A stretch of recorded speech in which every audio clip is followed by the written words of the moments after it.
Welcome to Parenting Successful Teens, the podcast that cuts through the overwhelm and stress of this phase and offers parents simple, practical, cognitive, science-based strategies for keeping their teens on track. Join Master Coach and real-life mom, Allie Irwin, to talk about real teens, real problems, and the skills it takes to raise successful adults. So I have a fun story for this week. I was running errands yesterday. I was at Costco getting gas and remembered that I needed to get acid for my pine trees. And I had tried to go to Lowe's the day before and couldn't exactly figure out what I needed. And so I decided to go to like a real local nursery. And so I did a quick Google search to see what was close to Costco. And I found this amazing little nursery that I've never seen before that didn't have the acid wash I was looking for, but it had this solution to this other garden problem that I have been thinking about, that I've been trying to kind of solve in my like jury-rigged, MacGyver-ish sort of way. And they have a more permanent, pretty solution to this watering problem that I'm having. And so the errands already felt like kind of a win to me because I would have never found this place if I hadn't been searching, if I hadn't got the nudge to get the acid right as I was leaving Costco. But it happened at any other point in my errands, I would have ended up at a different nursery. And so, I was already feeling like I had a little bit of inspired action or a little bit of divine support, or however you like to think about it when you have those happy coincidences in your life. And so I finished my errands and now I'm ready to head back. I'm in like the main city and I live up in the valley. And so I'm ready to head back up into the valley. And I get the urge to get takeout from this particular restaurant that's really not on the way home. It's not so far. It's like maybe 10, 15 minutes out of the way. But like all of a sudden, I'm like, oh, you should definitely go get takeout at this restaurant. So I drive to the restaurant, and as I'm parking my car to go in and pick up the takeout, I get this inspired action because like the good branch of the library is right across the street. Utah has amazing libraries. But this particular branch is like a really good branch of an already good library system. And so I go to get my book, and while I'm in there, I get the inspiration to get a couple of other fiction books. And when I get home, I find out that the internet's down. And it's not only just down, but they cut the main line into the valley. Like there was some sort of accident and they cut the main lines into the valley. So the internet's down all weekend. And here I am with delicious takeout food and a fresh stack of books, all because I was following those little internal nudges, which led me on a happy series of coincidences. Now, if you have been listening to this podcast for a while, you will know that I think within each of us is an internal guidance system. I think each of us is connected to a greater intelligence that is both within us and outside of us. We can connect to that and get information that our logical brains can't know. I think the more that we connect to that, the more we have those happy coincidences, like arriving home with a solution to a gardening problem that was not even a subject of your errands, and, good takeout and a fresh stack of books for a weekend with no internet. So how do we get more of those helpful nudges? How do we create the conditions where those happy coincidences happen?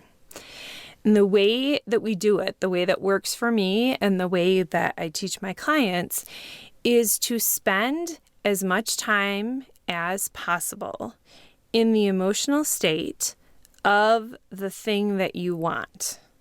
Okay? So the emotional state that I was running my errands with yesterday was happy and relaxed, and I was feeling just like everything's going to work out which is not an uncommon feeling for me with errands. I expect when I go run errands, things are going to go pretty smoothly. But that's not true for everyone. Some people run errands with a sense of frustration, like, oh, the stores are going to be full and the gas lines are going to be long and it's too hot to be running around. It's a different emotional state.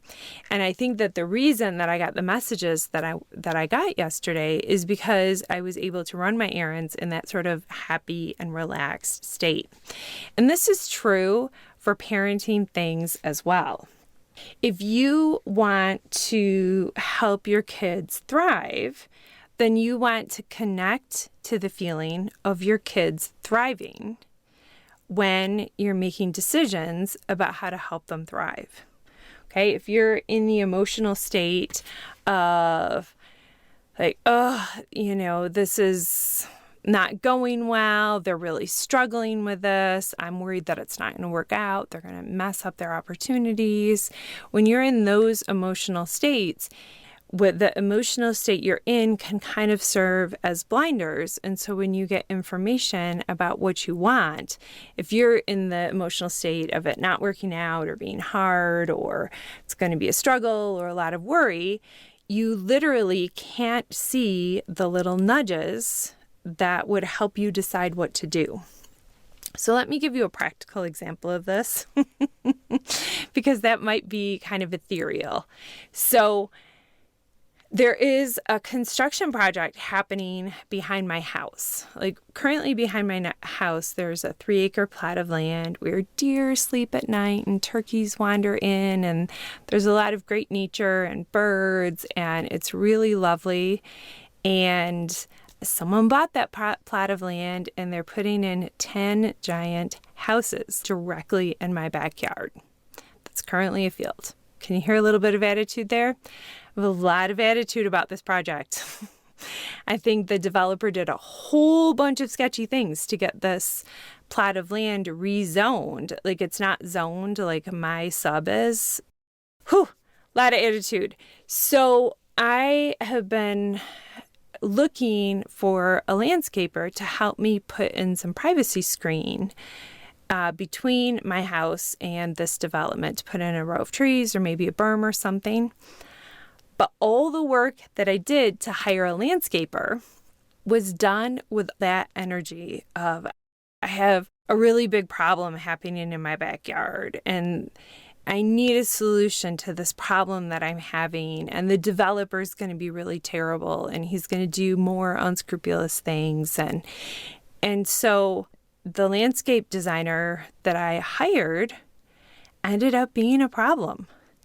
And I believe that if I had gone into hiring this designer with less of this is going to be a problem energy, that I would have picked up on some cues in our initial interviews that would have told me that this wasn't going to be a relationship that was going to work out. Like the design she designed for me is a disaster.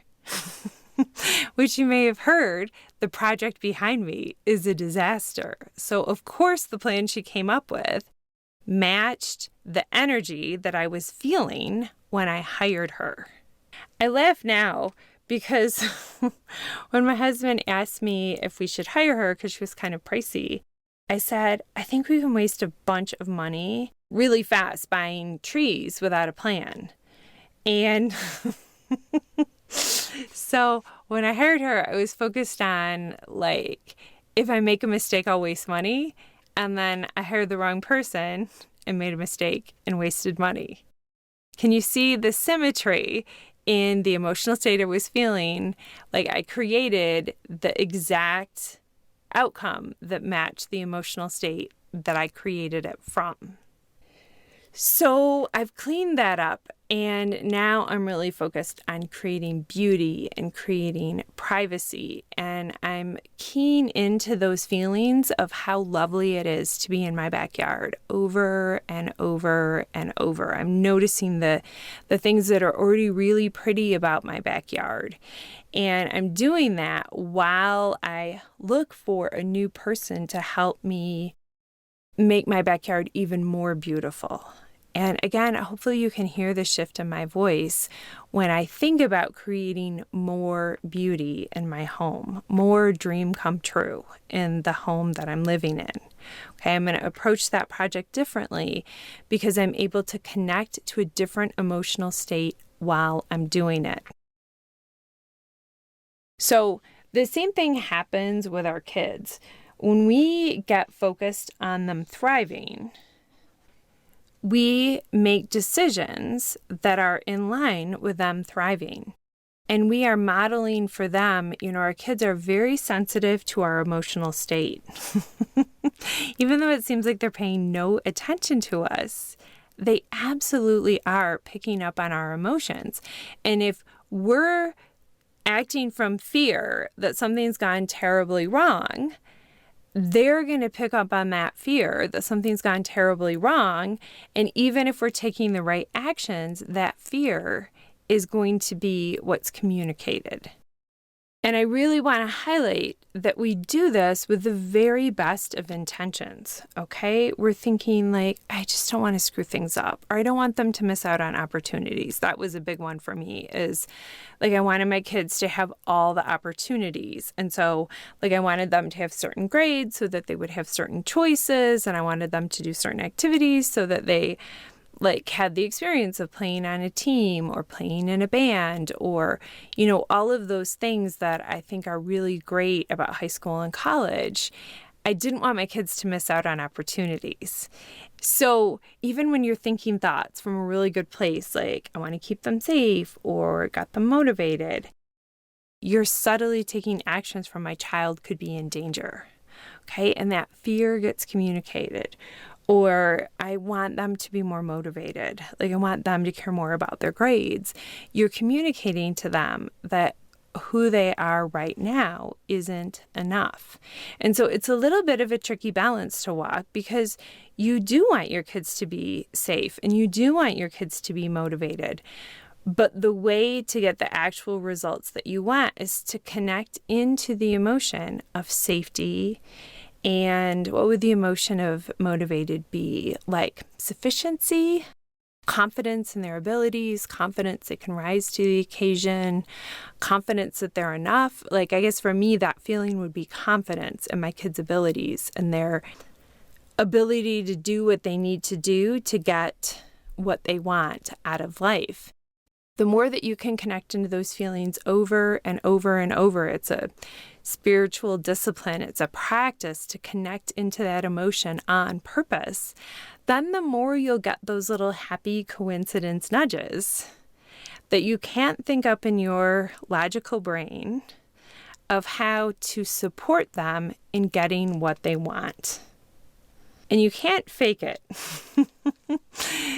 Oh, you have to do the work of connecting in over and over and over, because it's almost like it has a certain smell. Like if you're saying like, I'm really confident in you, but really you're very worried about them, that has a certain smell to it. And you're going to be much better served if you're honest at where you're at and where you're trying to connect. You can say like, well, I'm really worried about this, but I know whatever comes up we can handle. Okay, that's honesty of both where you're at and hopefully a truth that you can connect into, which is the belief that whatever comes your way you can handle together.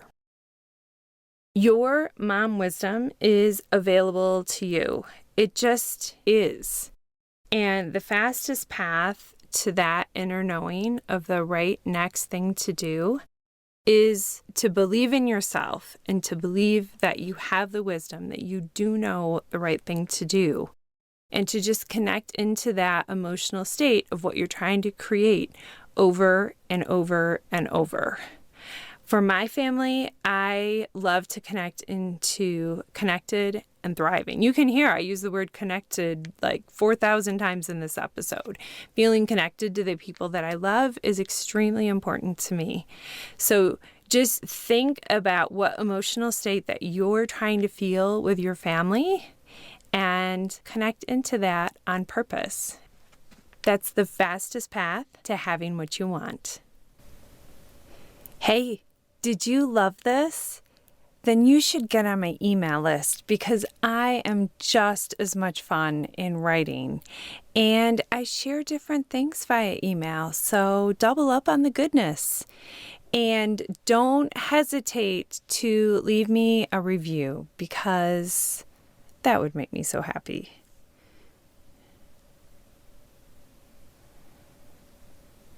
Hey, did you love this? Then you should be on my email list because I am just as much fun in writing and you should double up on the goodness.